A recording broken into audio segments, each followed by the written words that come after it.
Swift is testing payment rails with Hedera and XRP. We are going to dive into this news today. Plus, Hedera's next step in AI agent development. This is a huge use case on the Hedera DLT. Hedera is a favorite amongst enterprise clients. We're going to look at that data. HBAR's dead pixels just keeps making more records, this time kind of giving the heave-ho to pudgy penguins. We're going to dive into that. Plus, Lehman Baird talking about the importance of being eco-friendly in the DLT, one of Hedera's biggest claim to fame. But the biggest news today is the Swift news, and we are going to dive into that on today's Frugal BC. By the way, if you guys like this stuff, please hit the like and subscribe button. Remember, you don't have to smash it. You can actually just press it gently, and it works just fine that way too. Since this is a non-Algorand video, we want to give a shout out to our new sponsor, Haystack, which is replacing NFT, same company, and it's a really cool swap app. So we're going to be promoting that more down the road. Check that out in the description. And we are brought to you by Marcus Aurelius, a meme coin and NFT project on the Algorand blockchain, spreading the wisdom of Stoicism. Check both of those out in the description below. Check out our channel memberships. You can get videos before anyone else,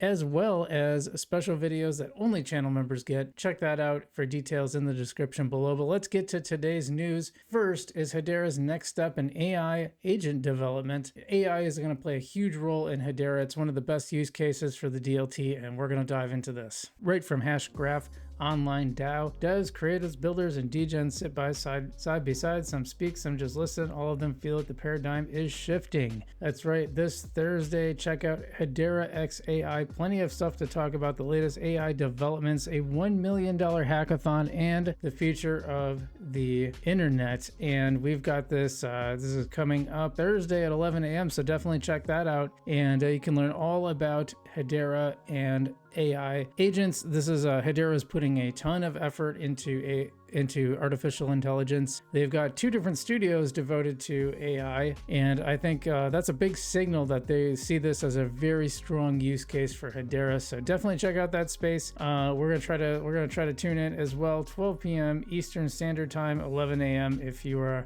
in Central Time like me. Check that out. But let's get to our next item, and that is that Hedera is heavily favored by enterprise clients. We got some data behind this, and it's actually pretty impressive how much stronger the interest is in Hedera versus some of the other chains. So let's dive in here. Now, this is from Merlin the Trader.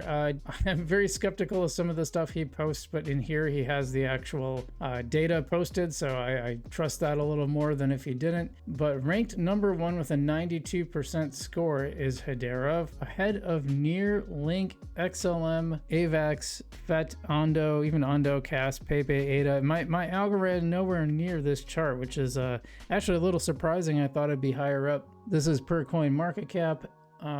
As he says, the rails of adoption are being built on Hedera right now. Whales see it, retail ignores it. I don't know if retail ignores it. I see quite a bit of retail interest in Hedera, but we're not in that part of the cycle where things have really rotated into alts. It's kind of coming to Ethereum right now. So I definitely agree, though. I'm a big fan of Hedera and of Chainlink. I just made a Chainlink video yesterday you can check out, but I really wonder what, the problem with stuff like this is I always wonder, like, what does this actually mean? I think this is funny. I saw this earlier. I just wanted to quick point this out before we move on. Someone says, bro, they've been this good for over 2 years now and they're still at 25 cents. Laugh, laugh, laugh.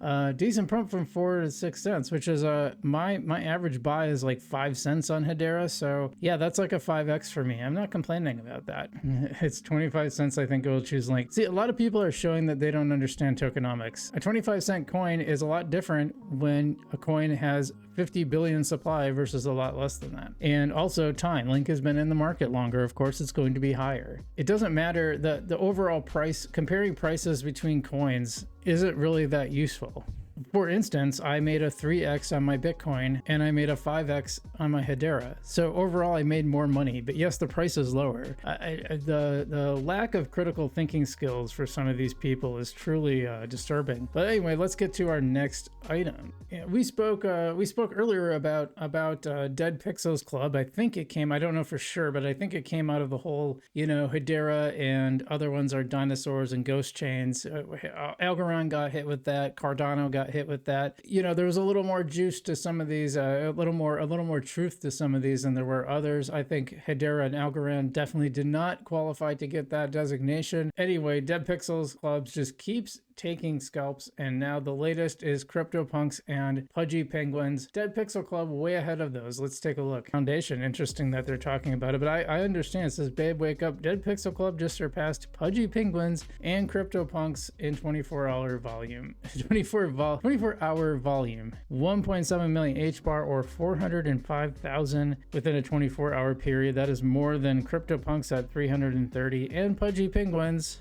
on 288,000. And both of those are on ETH, much bigger networks. So it's very impressive to see that kind of volume. For whatever reason, this Dead Pixel Club, Ghost Club, is really taking off. And I got to say, they look pretty cool. They're a little expensive, but you know, comparative to CryptoPunks and I think Pudgy Penguins, I think they're actually a lot cheaper than those other ones, but still like quite a bit. It was like, oh gosh. So you can mint one for 3,600 HBAR. That's still like 900 bucks. So these aren't inexpensive by any means, but definitely cheaper than a CryptoPunk or I'm pretty sure a Pudgy Penguin. I guess I never priced them out. I just assume that they're pretty expensive, but you can go get one right now if you got 3,600 HBAR burning a hole in your pocket and you want a nice NFT. You know, the volume is going crazy. Usually that does pretty well for price. I notice a lot of the other ones are selling for a lot higher, so something to keep in mind. Well, if you like HBAR, you surely know who Lehman Baird is. He is the founder of Hedera HBAR.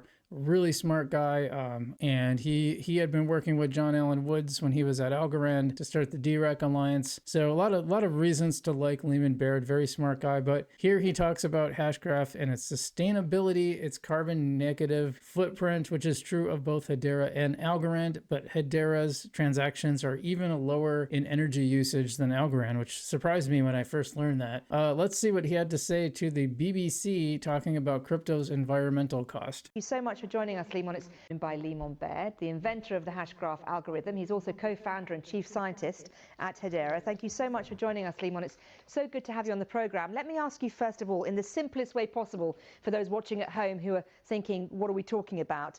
Explain why the environmental cost of cryptocurrencies is so high.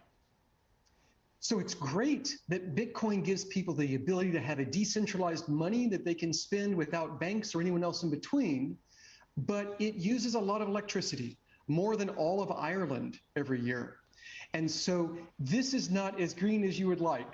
And so we have Hedera Hashgraph that uses much more than 5 million times less, according to the University College of London report.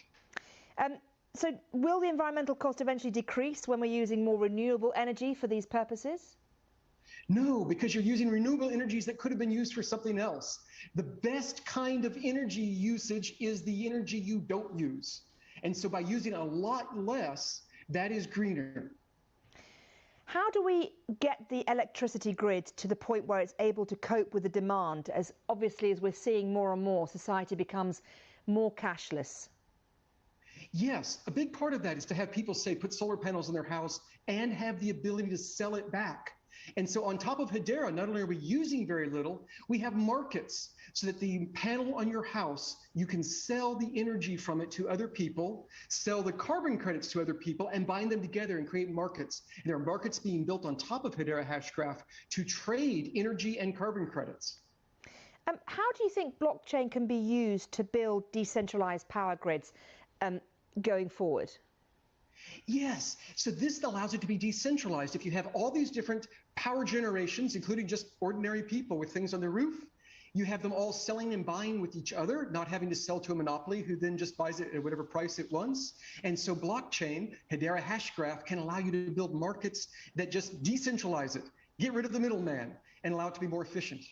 I think a lot of people don't realize that every coin doesn't work like Bitcoin. I know a lot of you guys do. I know people who are really into crypto understand that very few operate on proof of work anymore, and most aren't mined through electricity. They're mined through staking, making them much more greener. But the average person doesn't really understand that. This is one of the reasons why I like Hedera, why I like Algorand, and some of these other newer layer ones. They're just more efficient. They work well, and yeah, I think he's totally spot on. You know, it's fine for Bitcoin to be what it is, but I think newer chains that are actually used for payments are going to be stuff like Hedera, Algorand, XRP, that kind of thing. Speaking of payments, our last segment has to do with Swift testing HBAR and XRP doing live trials coming this November. Let's dive in to this news because I'm really excited about this. Starting from November 2025, that's this year, obviously, Swift is launching HBAR and XRP live trials, which are both known for quick and low-cost transactions. Hedera's HBAR network can handle up to 10,000 transactions per second, theoretically, while the cost is about 1/100th of a cent. Meanwhile, XRP's native XRP ledger, or Ripple's native XRP ledger, is able to pursue up to 1,500 transactions per second. In spite of this contrast in speed, Ripple's XRP is by far the favorite in everyday transactions, regularly topping $5 billion in volume a day. Now, the important thing to note there is they've been doing that for a little while. Ripple's just been around longer, and so they're going to have more uses to make more excuses to make use of their ledger. On Hedera's side, the odds are high as Swift's head of engagement, Elisa DiCaprio, has previously mentioned HBAR as a top Swift collaboration contender in a conference last year in Denver, Colorado. The current trading volumes on the HBAR network do not typically exceed $250 million, even though HBAR matches Ripple in a huge list of TradFi partnerships.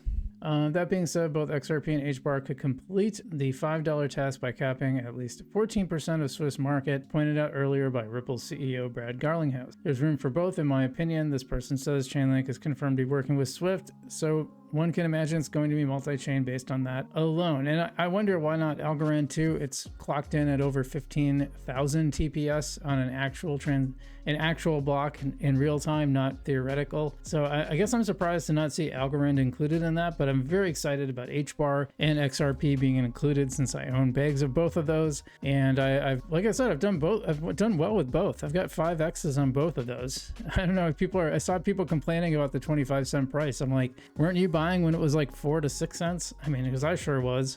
Crazy to be complaining about that, in my opinion. But yeah, so this starts in November, so it'll be cool to see how this pans out and what Swift ends up doing. Now, this is separate from ISO 20022, which is kind of a non-starter. It's one of the biggest misnomers in all of crypto. I've done plenty of videos on that. As people in the blockchain will tell you, it just doesn't have anything to do with cryptocurrency itself. It's just a messaging protocol. Now, a dApp built on these rails could use the Swift messaging protocol, the new ISO 20022 syntax, but that would happen at a dApp that was developed on these, it has nothing to do with the blockchain's infrastructure itself. So anyway, a lot of great HBAR Hedera news this week. Let me know what you thought was the most exciting, and hopefully I get the title right. Apologies to everyone for yesterday. So I usually pull in the description from the previous video or one of my previous videos, and my Chainlink video, I accidentally pulled in the title. I don't know why they have that feature. Like, it's on by default. I don't usually just want to pull the description in. I don't want to pull the title in. Maybe the category too. There's a couple things I usually pull over. So anyway, long story short, I accidentally titled my Chainlink video with an Algorand title. Apologize to my Algorand fans. We'll have an Algorand video later this week, so keep an eye out for that. Maybe tomorrow. And then I have I'm hoping to get my first video in my new beginner crypto series, which I think actually could lead to some kind of book. I might write a book too. We'll see. Anyway, let me know what you think about all that. Let me know in the description below. I hope you're all doing well out there. Stay safe. And as always, I will see you in the future.